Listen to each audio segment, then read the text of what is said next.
Hello friends, कैसे हैं आप लोग। तो मैं आपका दोस्त अरुण आज फिर आ गया हूँ आपके अपने चैनल क्राइम फेस पर आपको पता है कि जो डेली की जो सच्ची घटना है उस पर आधारित मैं वीडियो आपके लेकर आता रहता हूँ। आज की दोस्तों जो वीडियो है ये आज एक घटना घटी है पश्चिमी उत्तर प्रदेश के गाजियाबाद में एक बहुत ही पाश इलाका है इंदिरापुरम।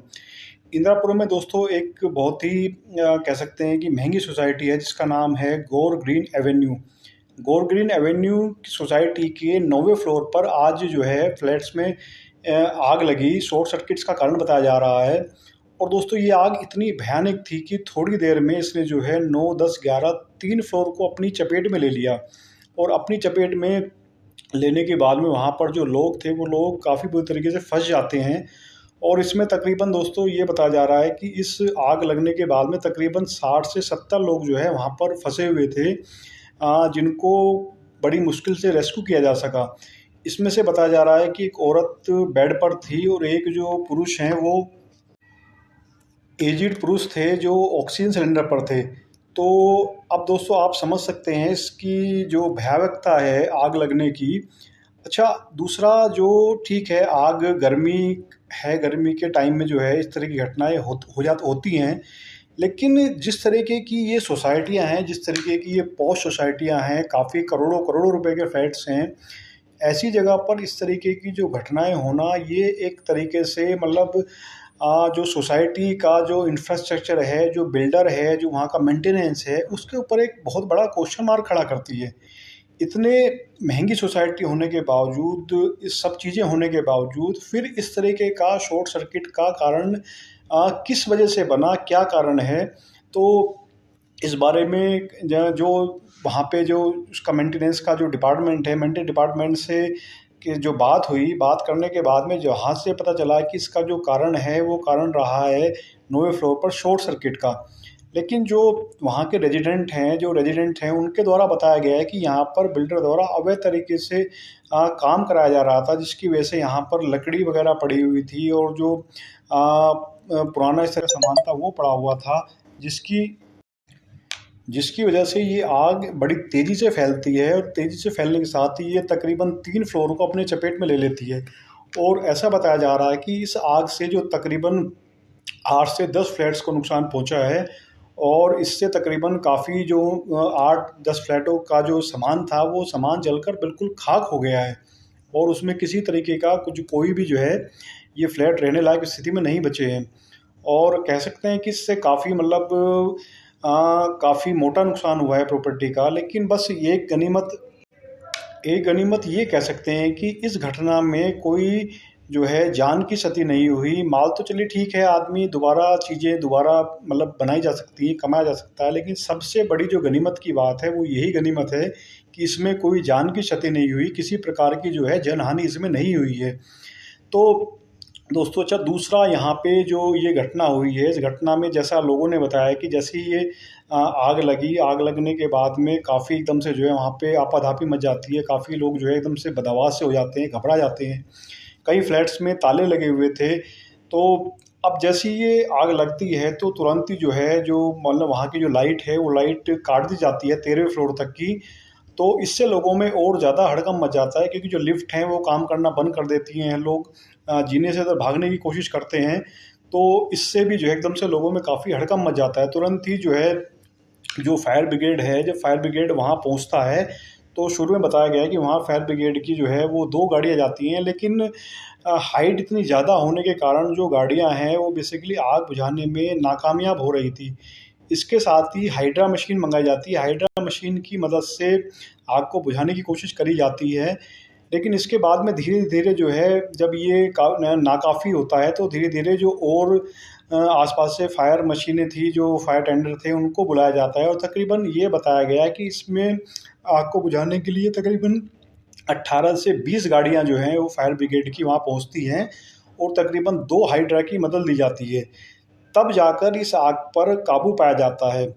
अच्छा, इस जो ये आग लगी है इसमें जो शुरू में बताया गया है, एक वहाँ पे जो एक बुजुर्ग शख्स थे उनकी काफ़ी इस मामले में सराहना की जा रही है, काफ़ी तारीफ़ की जा रही है। और ऐसा पता चला उन बुजुर्ग शख्स का जो नाम है, उनका नाम है अजय शर्मा। अजय शर्मा खुद बुजुर्ग थे, लेकिन जब उन्होंने इस तरीके की आग वहाँ पर देखी, तो उन्होंने बिना किसी बात की परवाह करते हुए आगे बढ़कर लोगों को बचाने में मदद करी।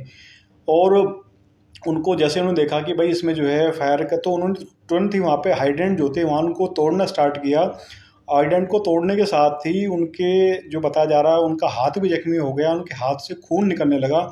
लेकिन उन्होंने अपने खून की परवाह ना करते हुए लोगों को बचाने की उस समय अपनी की मुहिम को जारी रखा। और उन्होंने आगे बढ़ के जो है तकरीबन ये बताया जाता है कि तकरीबन 25 लोगों को बचाने में अजय शर्मा ने मदद करी।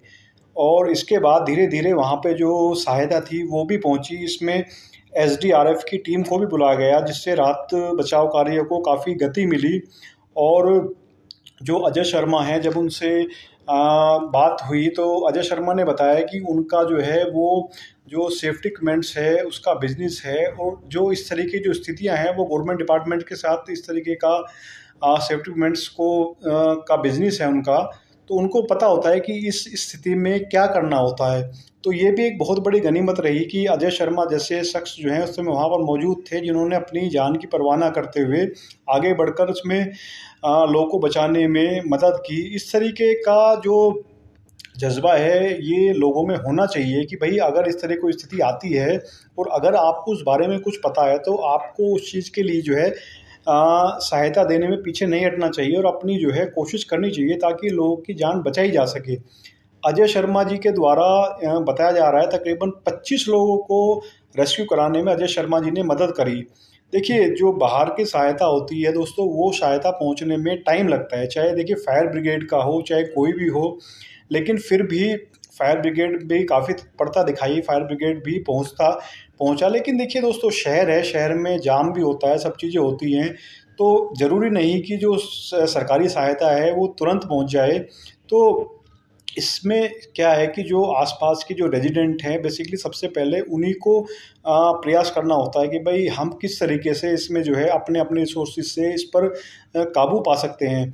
क्योंकि एक हड़बड़ी से देखिए कुछ नहीं होता है। अगर कहीं किसी इस तरीके की घटना होती है, तो सबसे पहले जो लोकल रेजिडेंट हैं वो उन्हीं को सबसे पहले आगे आकर इस तरीके की जो अपने अपने रिसोर्सेज से, चाहे जो वहाँ पर हाइडेंट का प्लांट लगा हुआ है या फायर सीलिंग जो होती हैं उनको चालू करना, या और जो बाकी जो सोसाइटियाँ हैं, सोसाइटियों का जो मेंटेनेंस है बेसिकली उसको इस बारे में काफ़ी, अब जैसे गर्मी का सीज़न है, सर्द जनरली जो आग वगैरह के जो केसेज़ हैं वो गर्मियों के सीज़न में ज़्यादा होते हैं। सर्दियों में इतने ज़्यादा आग की के सीज़न मतलब आग के जो कॉजेज़ हैं वो बहुत ज़्यादा नहीं होते हैं, लेकिन गर्मियों में इसके बहुत सारे कारण होते हैं आग लगने के।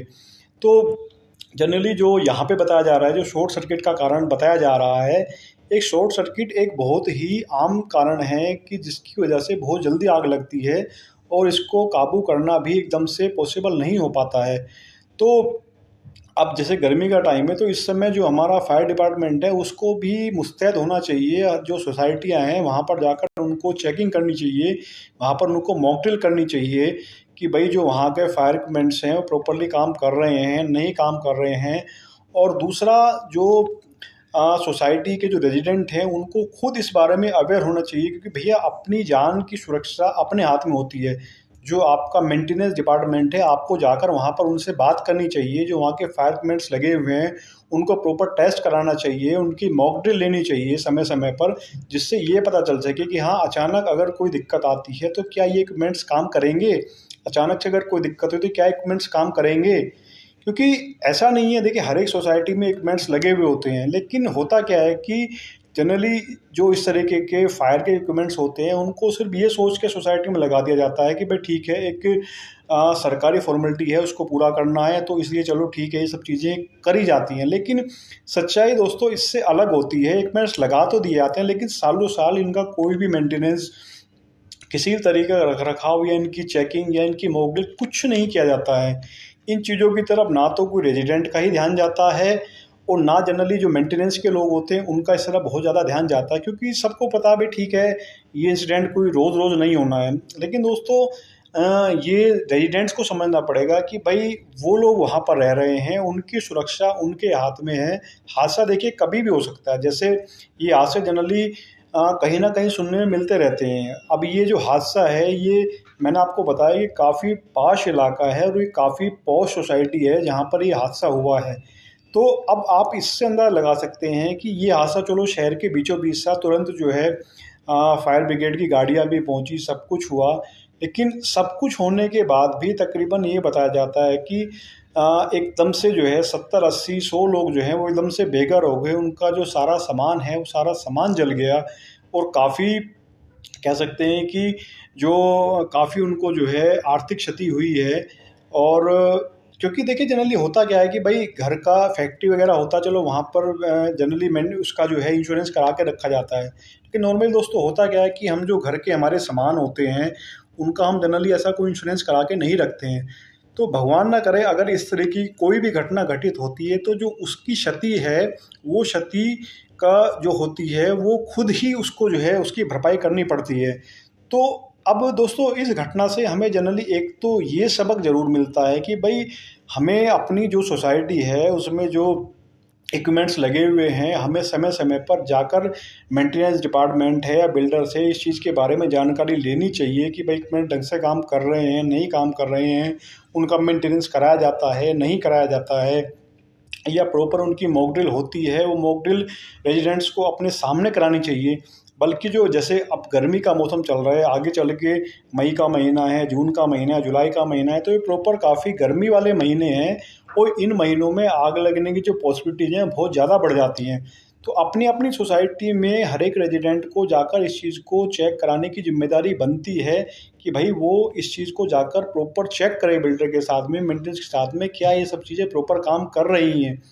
दूसरा हमारा जो फायर सेफ्टी डिपार्टमेंट है उनको भी स्ट्रिक्टली जो है रूल्स को फॉलो कराना चाहिए। उनको सोसाइटियों में जाकर इस चीज़ की चेकिंग करनी चाहिए कि भाई प्रॉपरली जो गाइडलाइंस हैं उसको फॉलो किया जा रहा है, नहीं किया जा रहा है। इनको जस्ट सिर्फ इक्विपमेंट्स मान के मत छोड़ें।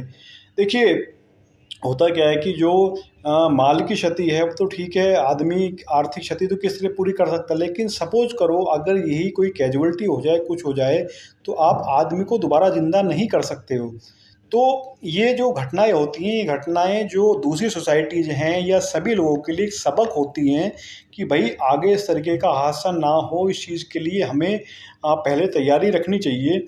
अगर कहीं कोई ऐसा इल्लीगल काम दिखाई दे रहा है या ऐसा कोई इल्लीगल चीज़ें बिल्डर की तरफ से हो रही है या मेंटेनेंस डिपार्टमेंट की तरफ से हो रही है, तो उसकी प्रॉपर कंप्लेंट करनी चाहिए। पहले बिल्डर को कंप्लेंट करे अगर मेंटेनेंस डिपार्टमेंट की तरफ दिक्कत आती है। अगर मेंटेनेंस डिपार्टमेंट नहीं सुनता है तो फायर डिपार्टमेंट को कंप्लेंट करें या जो आपका लोकल प्रशासन है उसको कंप्लेंट करें, ताकि इस तरीके की घटनाएँ ना हो, इस तरह की घटना की पुनरावृत्ति ना हो।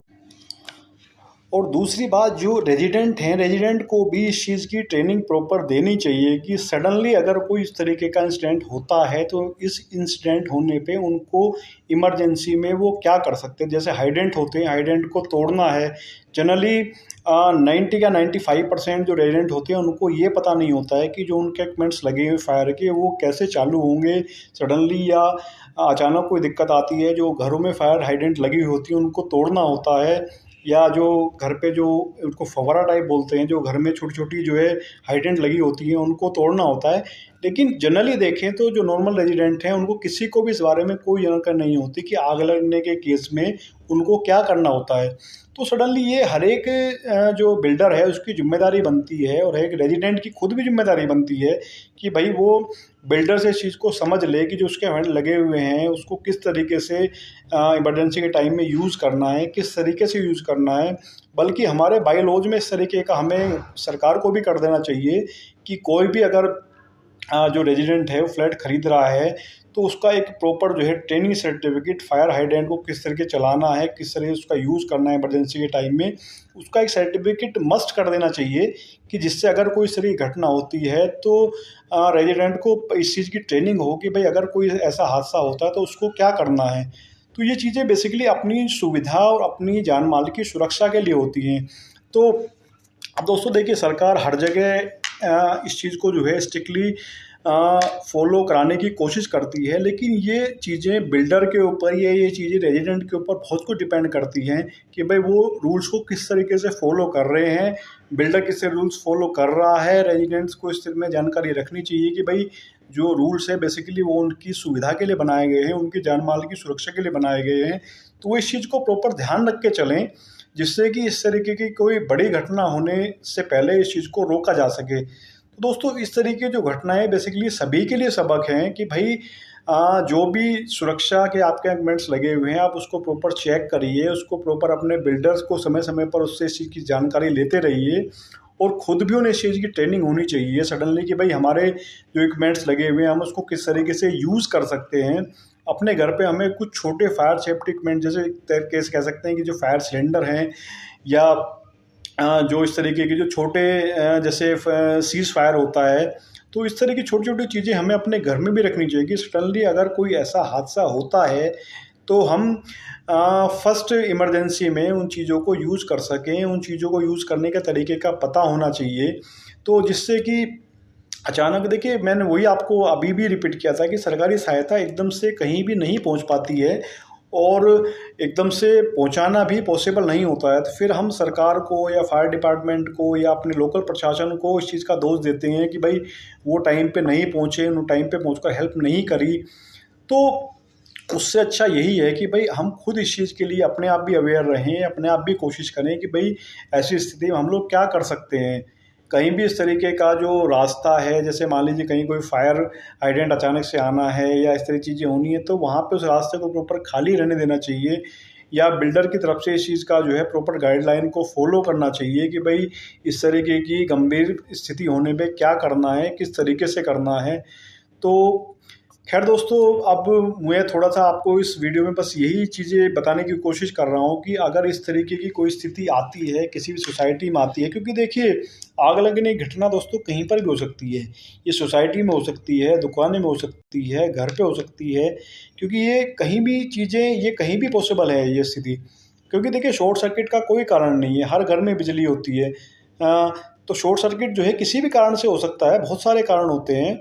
लेकिन हमें उस स्थिति में निपटने के लिए थोड़ा-सा अपने आप को सजग करना चाहिए, अपने आप को थोड़ा-सा ट्रेन रखना चाहिए कि भई अचानक स्थिति में हम घबराने के बजाय स्थिति से थोड़ा-सा निपटने की कोशिश करें। ठीक है, अगर स्थिति हाथ से बाहर हो जाती है तो उस स्थिति में बचाव ही सबसे अच्छा उपाय है कि भई देखिए, पहले अपनी जान का है, उसके बाद माल बाद की चीज़ है। पहले अपनी जान बचाइए, जान रहेगी तो माल आप दोबारा कमा सकते हो, लेकिन जान ही नहीं रहेगी तो माल क्या कमाएँगे।